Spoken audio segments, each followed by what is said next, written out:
Hello friends, welcome back to my channel. मैं हूं आपकी गर्ल फ्रॉम हिमाचल सुरेखा कंवर और आप सबको मैं त्रिवेणी संगम में अपने साथ लेके आई हूं जो कि इलाहाबाद यानी कि प्रयागराज में है।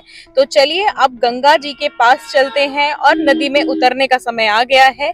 चलिए फिर गंगा, यमुना और सरस्वती नदियों का मिलन स्थल है त्रिवेणी संगम। अब यहाँ पे स्नान के लिए उतरते हैं।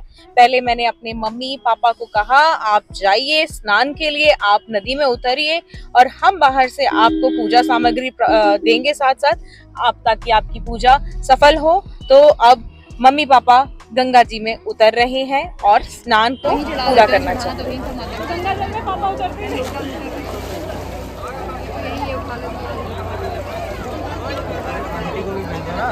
जाइए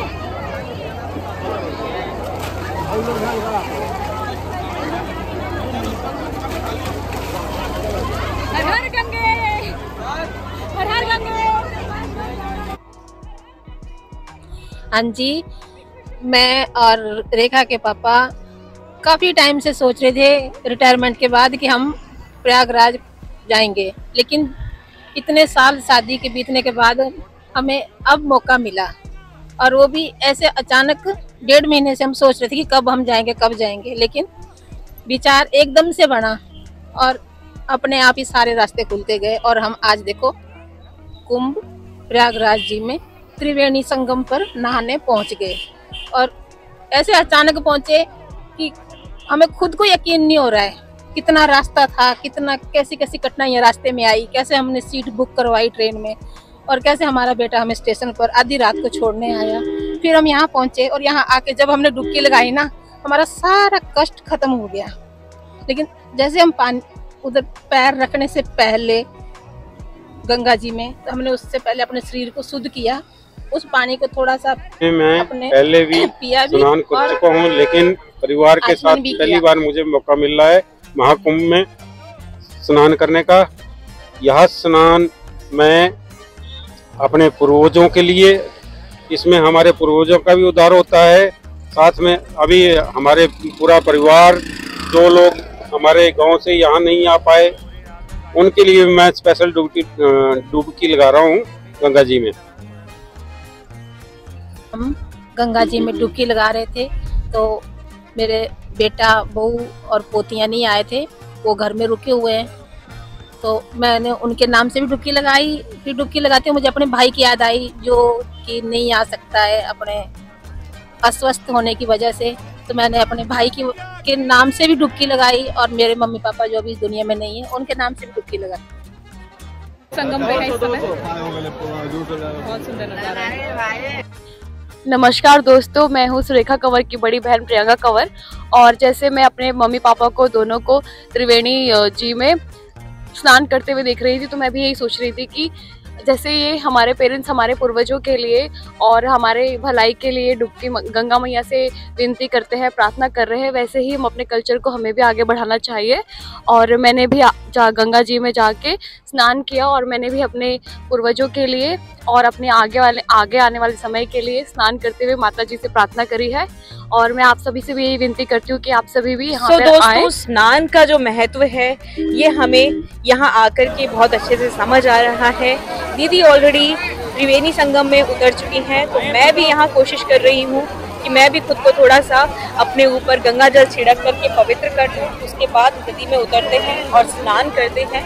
जैसा कि हमने पहले भी बात करी है इस बारे में, महाकुंभ में शाही स्नान का जो विशेष महत्व होता है, ये एक पवित्र और अत्यंत महत्वपूर्ण समय होता है जब हजारों करोड़ों की संख्या में लोग यहाँ गंगा, यमुना और सरस्वती के त्रिवेणी संगम में पवित्र नदियों में स्नान करने आते हैं।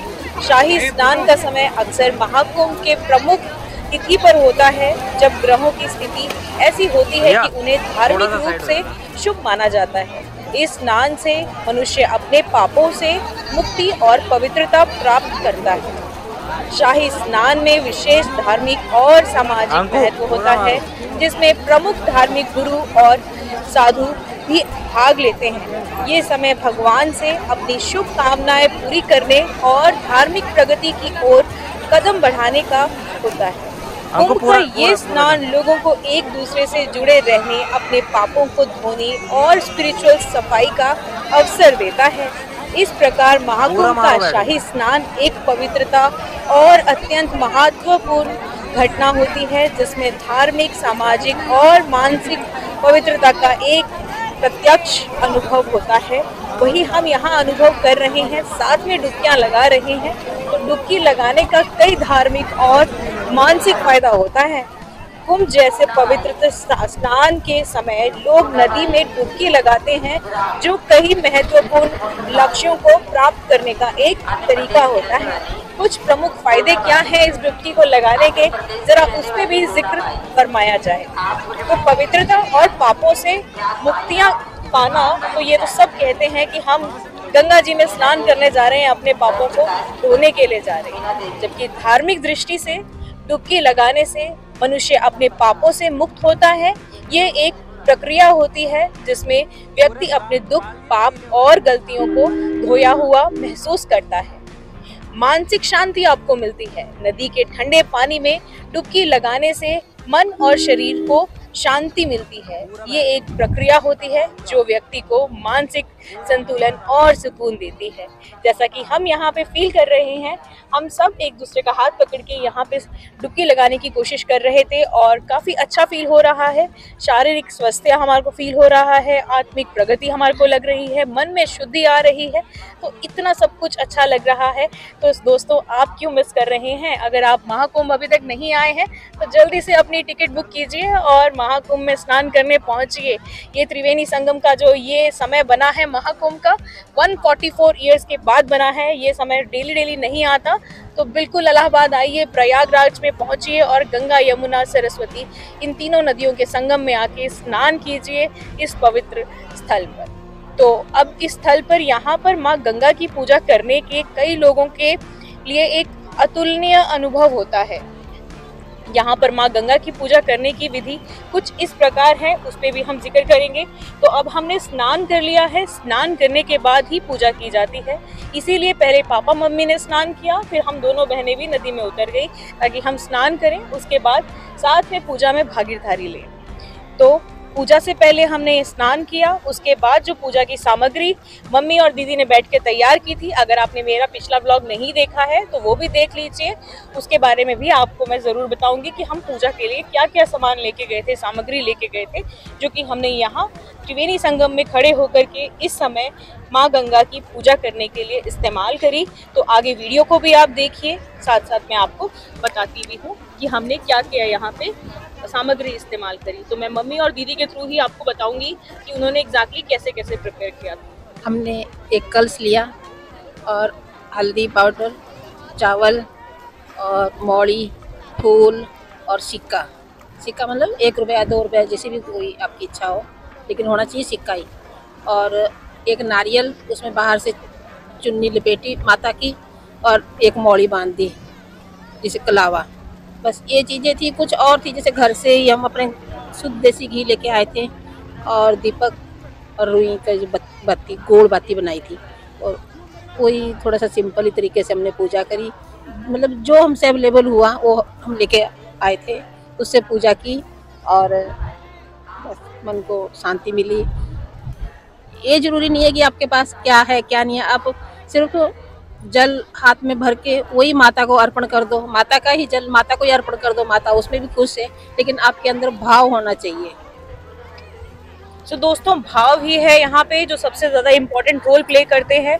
जिस तरीके से हम यहाँ खड़े होकर के सूर्य को अर्घ दे रहे हैं और माँ गंगा से प्रार्थना कर रहे हैं कि आने वाला समय हम सबके लिए अच्छा हो और सबके लिए प्रगति लाए, तो यही प्रेयर करते करते हम माँ गंगा की वर्शिप कर रहे हैं। और माँ गंगा को ये कलश जो कि हमने साथ लेके गए थे, कहा जाता है जो आप कलश माँ गंगा को अर्पित करें वो तांबे का होना चाहिए, क्योंकि तांबे का कलश जो है वो पानी को लॉन्ग रन पे उसको प्योरीफाई ही करता है।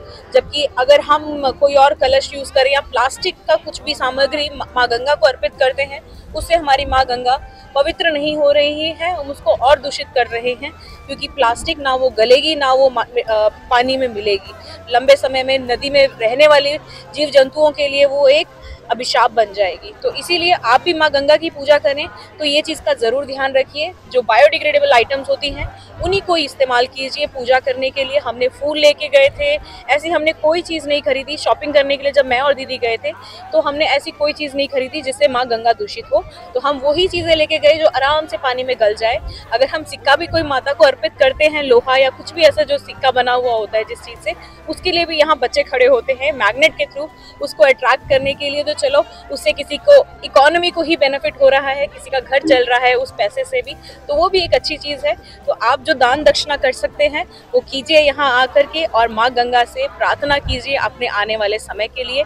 तो अब हम फाइनली पापा और मम्मी गंगा जी से बाहर निकल रहे हैं अपना स्नान कंप्लीट करके, अपनी पूजा कंप्लीट करके, और फिर हम सोचेंगे, देखते हैं आज क्या क्या करना है। ब्लॉग में बने रहिए लास्ट तक, सब कुछ अच्छे से दिखाने की मेरी कोशिश रही है और आपको भी दिखाऊंगी। अगर आप किसी कारणवश गंगा जी के स्नान करने नहीं आ पाएंगे या कुछ दिक्कत आ रही है तो मेरा व्लॉग घर बैठे देखिए, आपको माँ गंगा पूरा आशीर्वाद देगी। आप सबके लिए नाम पे हम चारों ने मिलकर साथ में डुबकी लगाई कि मेरे जितने भी व्यूअर्स हैं वो भी अपने घर में खुश रहे। साथ दोस्तों स्नान करके हम यहाँ से फ्री हुए, हम चारों, आप सबके लिए तो हमने डुबकी लगाई ही, और जो हम सबके एंसेस्टर्स हैं, हमारे बुजुर्ग हैं जो इस दुनिया में नहीं है, उन सबको याद करते हुए भी भगवान से प्रार्थना करी कि वो जहाँ भी हैं सुखी रहें।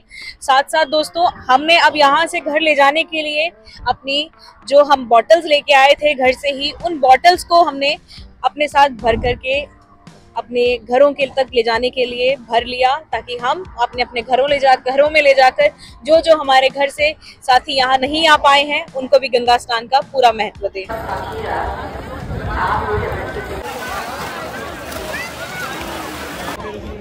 तो हम स्नान करके बिल्कुल फ्री हो चुके हैं और पापा बहुत खुश हैं।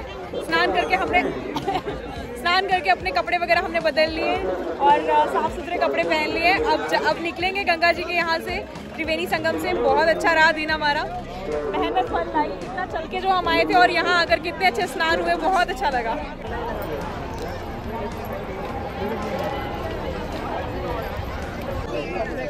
तो अब निकलते हैं यहाँ से। तो अभी सामने इतना सुंदर नज़ारा दिख रहा है, वो इतनी सारी बतख चिड़िया उसके ऊपर पास बैठी है।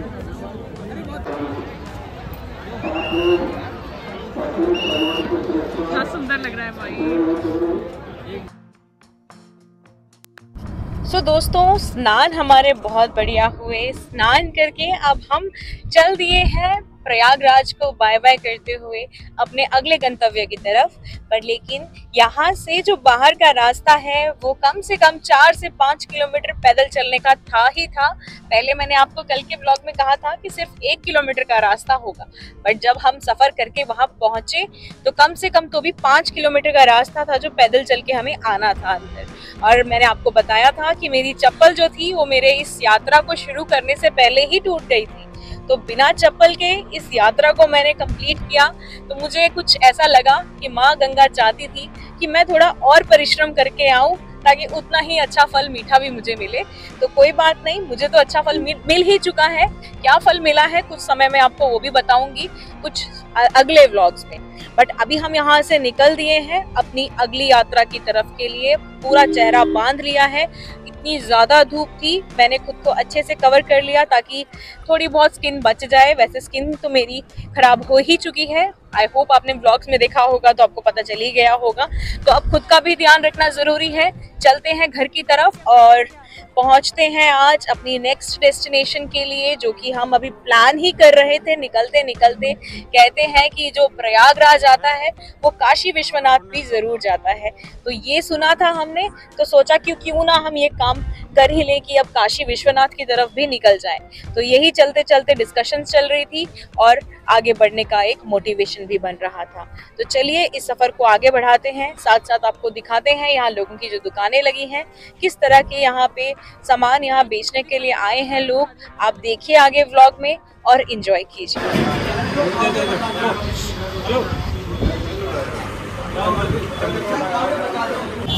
संगम से हम आ गए, हमने यहाँ आकर के थोड़ा अपना लंच किया, और क्योंकि चप्पल नहीं है पाँव में मेरे, तो पाँव के बुरे हाल हो चुके हैं इस समय, और ऐसा लग रहा है जैसे स्वेलिंग होने वाली है, और ये सारे साइड इफ़ेक्ट्स हैं। बट चलो कुछ अच्छा होना होगा, तभी ऐसा है कि चप्पल भी मैं एन मौके पे टूटी, मैंने बोला चलो भगवान चाहता है नंगे पाँव आऊँ तो नंगे पाँव ही जाते हैं। और ये गंगा जल की बोतल है, इसको पकड़ने से हाथों की उंगलियां स्वेल हो गई है, दिखाऊंगी आगे ब्लॉग में जब रुकेंगे हम। और आज ऐसा लग रहा है पता नहीं कितनी लंबी ब्लॉगिंग कर ली है मैंने। नमक डालना है सब, मम्मी बोल रहे डालने के लिए।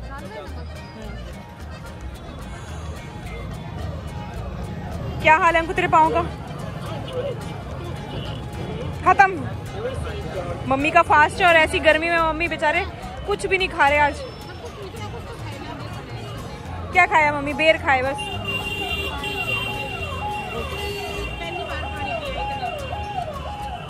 और ये मेरे हाथों की हालत हो गई है, फूल गई होंगी।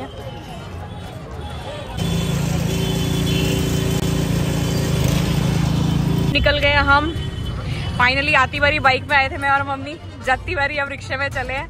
फाइनली मेरी मम्मी हंसी तो सही, नहीं तो ऐसे ही मम्मी ने मुंह बनाया हुआ था ना आज। तो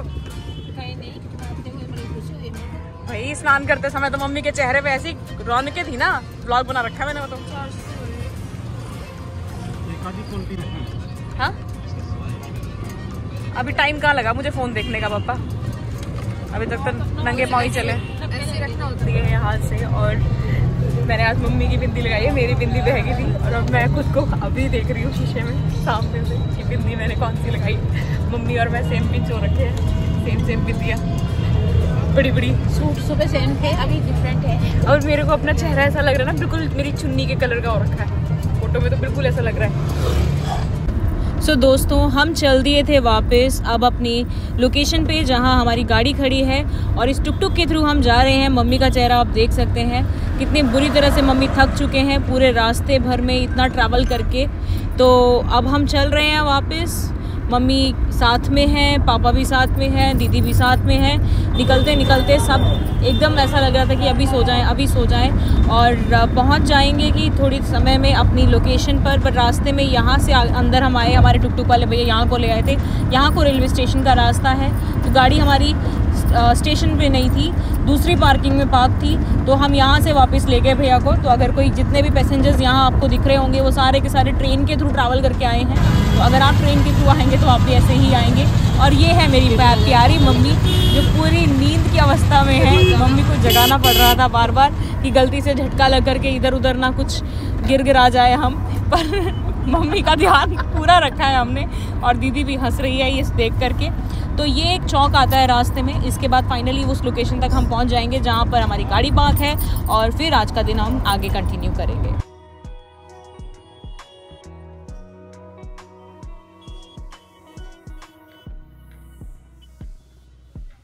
वापसी में हम आ रहे हैं इस टुक टुक के अंदर, और टुक टुक का जो कॉस्ट है तो आई गेस वो हमें 550 रुपये पड़ा।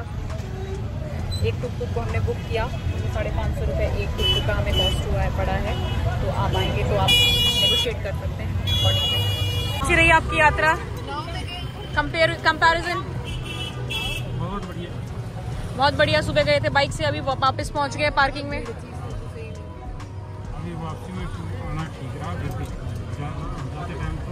बाइक में अनरेस्टफुल थे और सोच रहे थे कब आएगा। और बहुत ज्यादा दूर था ना ये सारे के सारे तीर्थयात्री है, यहाँ से वो वहाँ तक पैदल जाना बहुत आफत है भाई। सो दोस्तों ये सफ़र था आज हमारा प्रयागराज का, जो आज हमने स्नान किए, शाही स्नान किए। आई होप आपको ये वीडियो बढ़िया लगी होगी। अगर वीडियो पसंद आई है तो वीडियो को जल्दी से लाइक कर दीजिए, दोस्तों के साथ शेयर कीजिए, ताकि वो भी इस लोकेशन को एक्सप्लोर करने के लिए ज़रूर आएँ। थोड़े ही दिन रह गए हैं अब।